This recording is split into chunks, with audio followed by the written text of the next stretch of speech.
민수기서 25장 10절에서 15절 말씀 한 절씩 교독하겠습니다.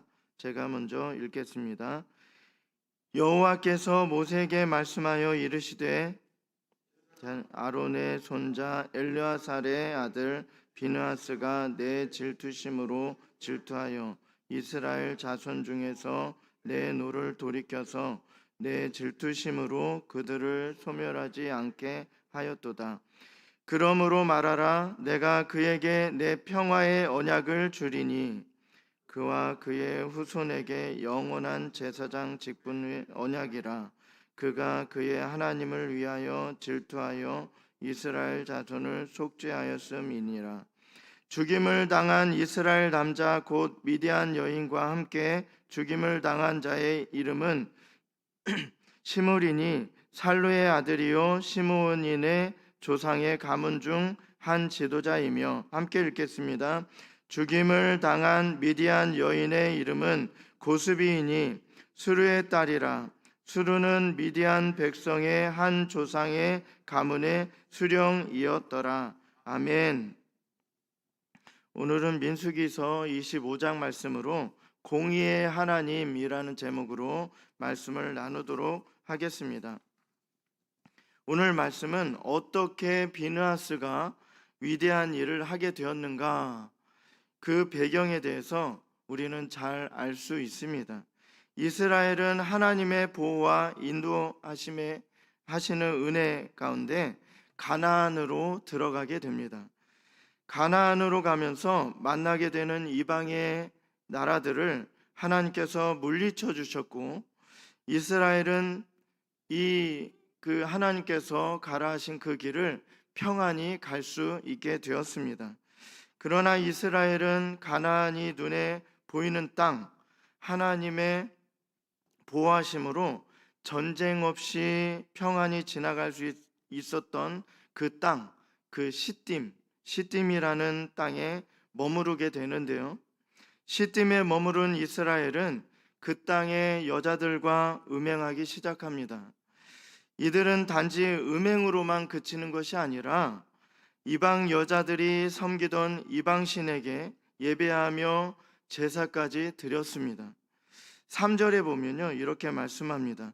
이스라엘이 바알부울에게 가담한지라 여호와께서 이스라엘에게 진노하시니라.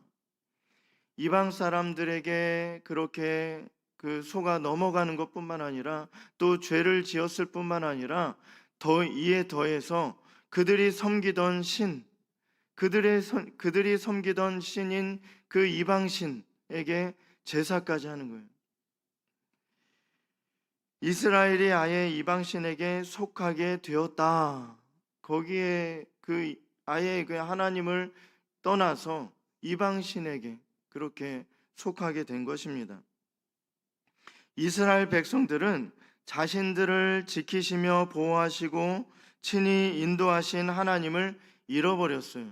그리고 이방신들을 섬기게 되었다, 이렇게 증거하고 있습니다.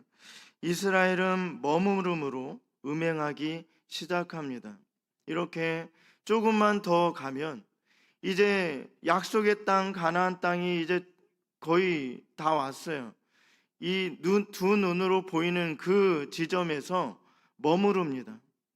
더 나아가지 못하고 그냥 조금만 더 참고 나아가면 되는데, 이 약속의 땅 가나안 땅이 보이는 그 시점에서, 그 지점에서 머무릅니다.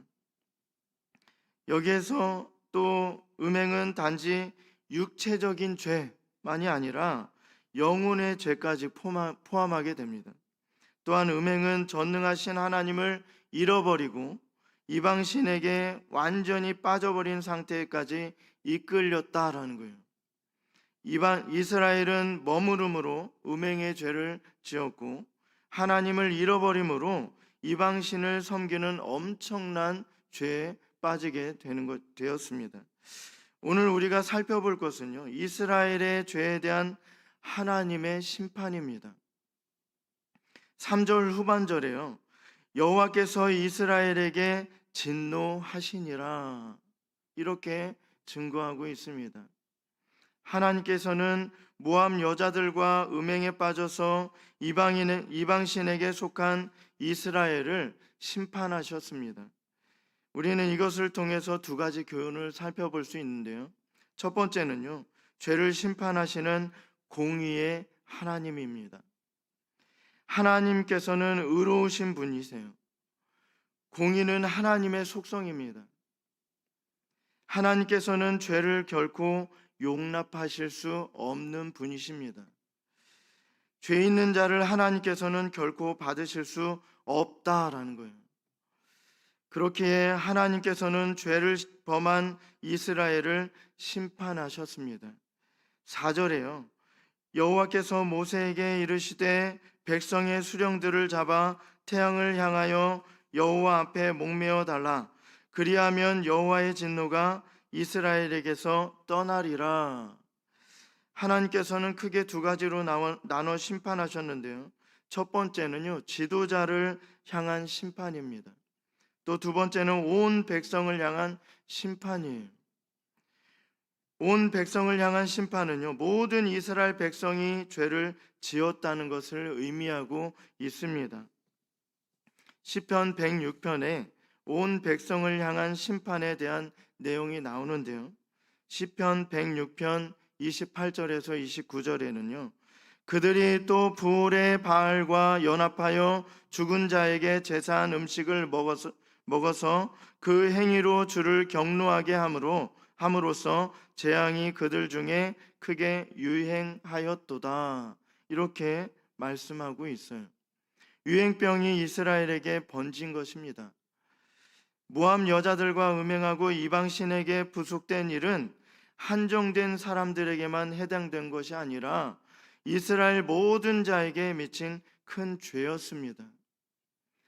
이렇게 하나님께서 큰 이적을 보이시면서 계속 하나님의 하나님 되심을 보이셨어요. 그리고 아무것도 없었던 이스라엘 백성들을 출애굽하게 하시고 또 약속의 땅으로 인도하셨어요. 크고 작은 전쟁에서요, 그들은 할 일이 없었습니다. 하나님께서 다 싸우셨어요. 그리고 이기셨어요. 하나님께서 그들에게 승리를 보여주셨고요. 절대 불가능한 일들을 계속해서 체험했던 것이 이스라엘 백성들이었어요. 하나님의 말씀도 직접 들었어요. 이런 사람들이 그냥 하나님을 잃어버리고 그리고 이방 신들을 음란하게 섬기는 거예요. 이 한두 명이 빠진 것이 아니라 한 명, 두 명 이렇게 빠져서 아무 일도 없는 것처럼 보이니까 다 빠져버린 거예요. 하나님께서 가만히 내버려 두시겠습니까? 정결함을 유지해야죠. 성결함을 유지해야죠.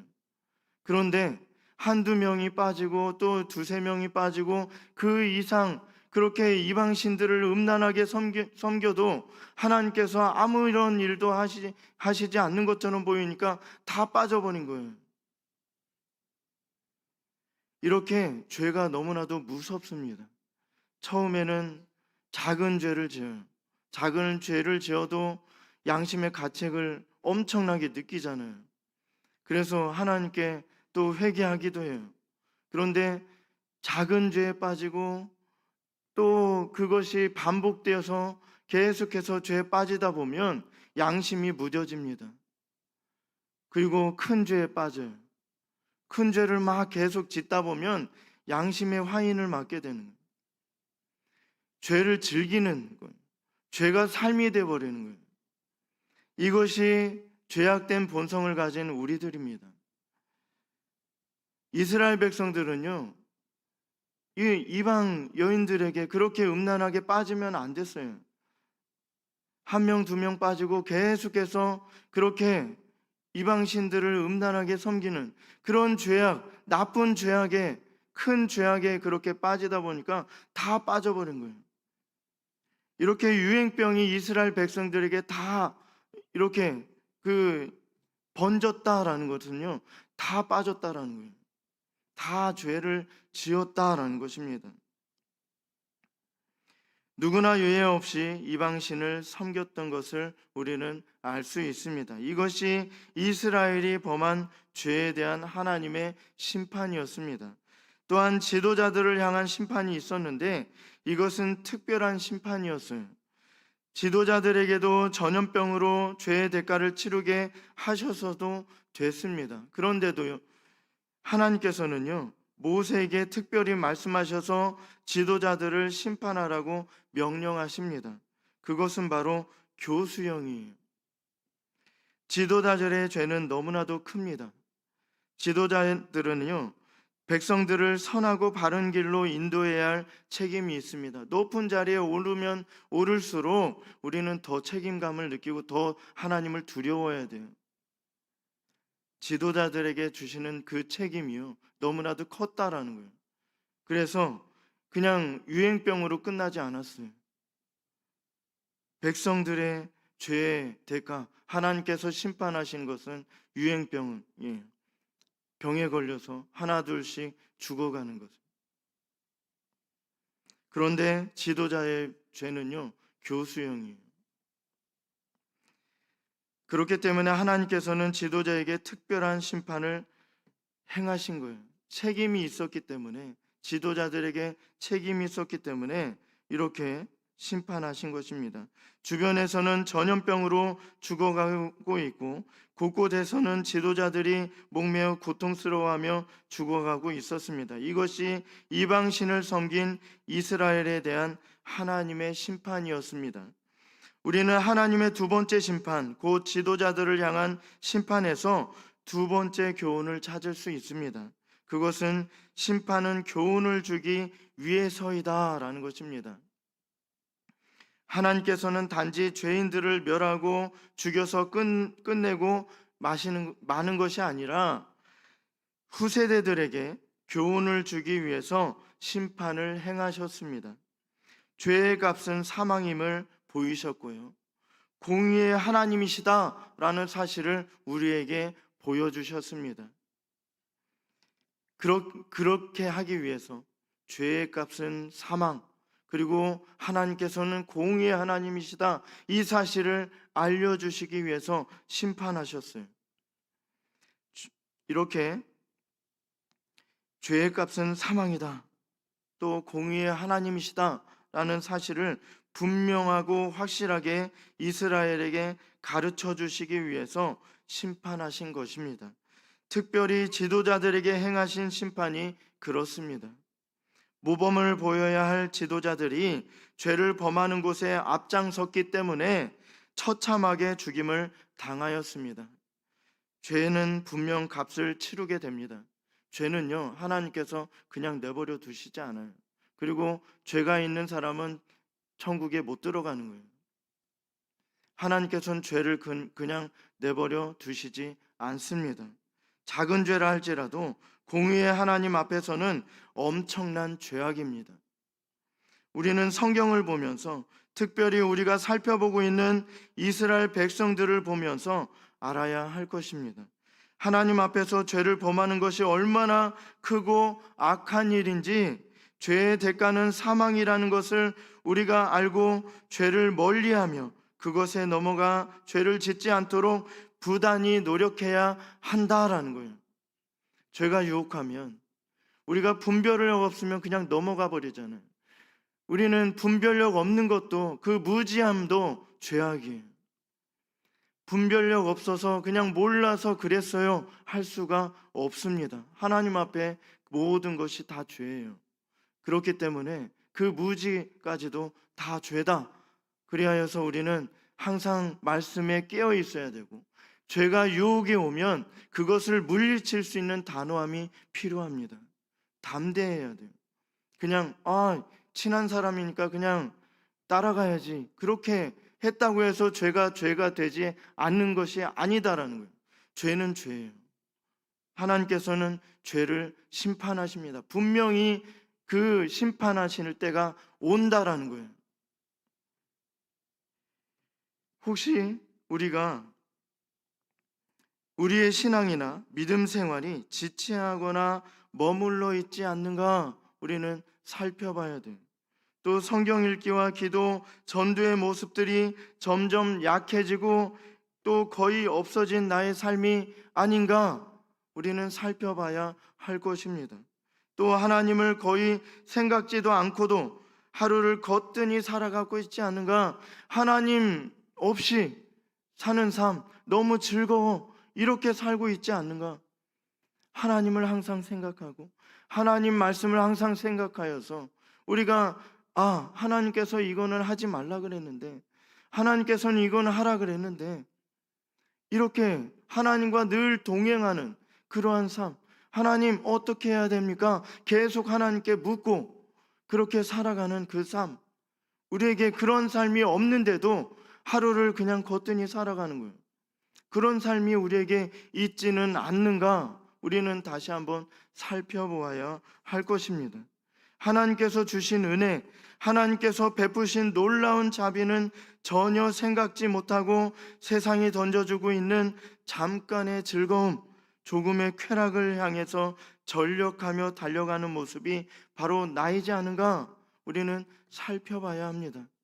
하나님께서 주시는 그러한 은혜 없이 세상이 주는 그 달콤한, 잠시 달콤한 것처럼 느껴질 뿐 우리는 그것이 얼마나 쓴가 그것을 잘 알고 있어요. 그런데도 불구하고 세상이 주는 그 잠깐의 달콤함으로 인해서 그것을 따라가고 있지 않은가 우리는 살펴봐야 할 것입니다. 우리는 오늘 이스라엘 백성들을 향한 하나님의 심판을 살펴보았습니다.